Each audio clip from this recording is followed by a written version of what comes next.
Thanks for having me. Yeah. I wanted to kind of start with just your general thoughts on the way the season unfolded last year.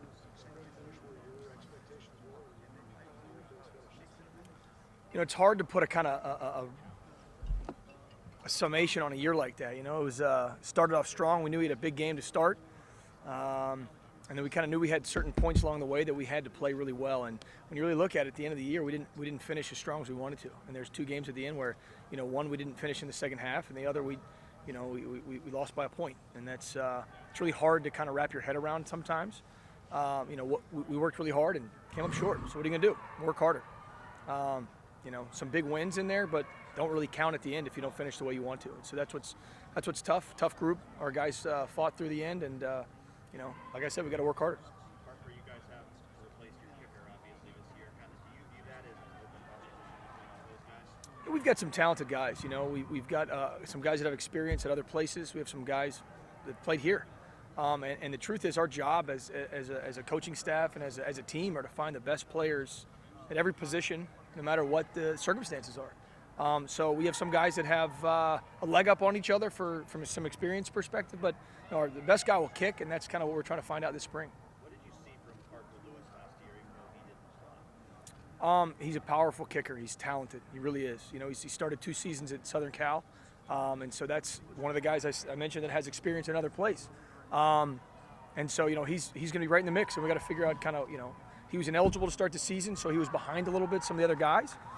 And that's why this spring will be really big. How much does Jaden's experience on kickoffs factor into now having a chance to field? It does. Playing in any game, in any role, is experience. Obviously, he didn't kick any field goals or extra points during the season, but because he was the travel guy and the kicker that was kicking off, he was our backup all last season.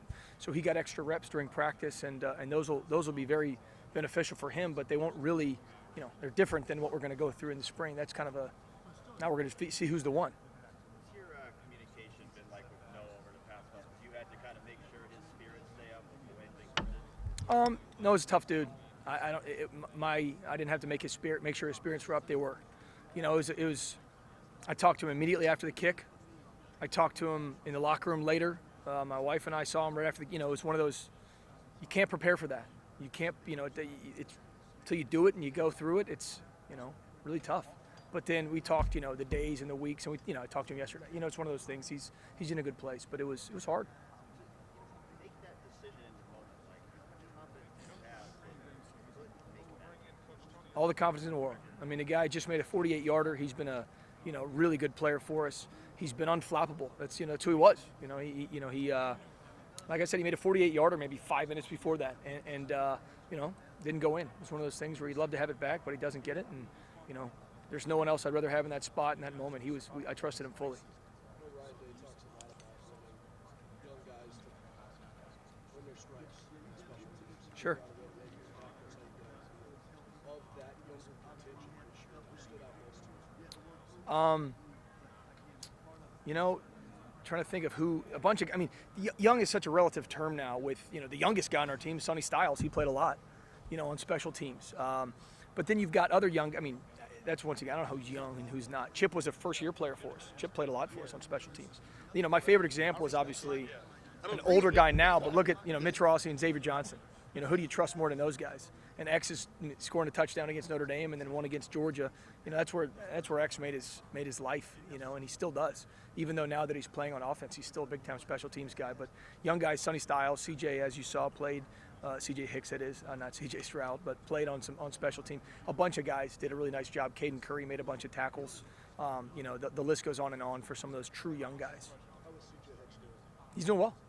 He's in a good place. He's got a same deal as all these other guys, but he's gonna have a tough spring, and that's the life we live here. So. So you think back to 2019, obviously a really close loss to Clemson. I know that 2020 circumstances were pretty big, right? There was obviously an awful lot of build-up to wanting to play that season because of frustrating last-minute loss that you were doing. Sure. Do you feel much of that going into next year, or is it too early to gauge that? The team's just getting back together. There's definitely a hungry group. If you look at some of the guys that have chosen to come back, I'm really excited about that group of guys. Some of our older players. You're right though. The 19 to 20 team that year was so different, and it almost culminated in a weird way for us. With we lost in a championship game, but we beat Clemson after a whole year of hearing and working towards that, and then we didn't play our rival that year, so a lot of that energy kind of got put into that last, that Clemson game instead of the up north game. Time will tell kind of how that season impacts us and how that end of the season impacts, but we got a hungry team right now, and that's kind of what you want. So. But we don't get to talk to you that much, so there's just some interesting things that happen. I have some specific questions. Sure. We all know that what's been discussed with the call on the fake in the Michigan game that didn't get executed. Can you just take us through, what is the process of the decision making, on the sideline? Okay, I think we're gonna do the fake here. How do you get it communicated? What's it like in that moment of trying to get something like that executed? I think that's kind of the secret sauce in a lot of ways of the full game, especially with special teams, is there's people from every corner of the team that are involved. Head coach has to make those calls. They got to get obviously communicated through signals or through verbal. And when you have a situation like that one, where you're changing your call, you're getting into that look, and they have the perfect look, and you got to make sure it's the look you want, or else you'll maybe get out of it based on some fakes you'll just say run it, some fakes you'll say hey we're gonna get out of it. That one was it's just one of those spots where we didn't get communicated to all the guys that needed it. It's a lot of pieces that you got to get done, and that one slipped through the cracks a little bit, and that's my job to not let that happen. What are the lessons that can be learned from that? Is it because again, is that you say sometimes it can be a signal, sometimes it can be verbal. Right. I would imagine, especially if it's an exciting game in a loud stadium, even when it's your own place. Right? Sure. Is there anything about the process that you're There's some things we've learned. There's some things we'll do differently. As we continue. Obviously, we probably they got a timeout off in the next game because it was we were making sure we were all on the same page the next game. That's what happened to us a little bit, against Georgia. And so you're adjusting. You tried to do it against Michigan, didn't exactly work. Now here you are against Georgia. You did tweak some things, but that gave the nanosecond. I'm not going to say that did. There's a lot of things the factors that went into it, and there's probably you talk to the guys down at Georgia, they got their own story too. But the truth is that's the fog of war in a football game. There's so many little things that you gotta get all the guys. We had some backups in some spots. We had some different, and that's in-game adjustments, in-game backups, and that's how do you get those all prepared? You just keep practicing them, and that's the thing. The communication is the key. And then the look's got to be the key from up top, from down low, from seeing it, from the guys on the field. If they're getting you into it or getting you out of it, sometimes you have those where they have the ability to check you into certain looks. Hey, man, they're in a certain look. We're going to, change the play.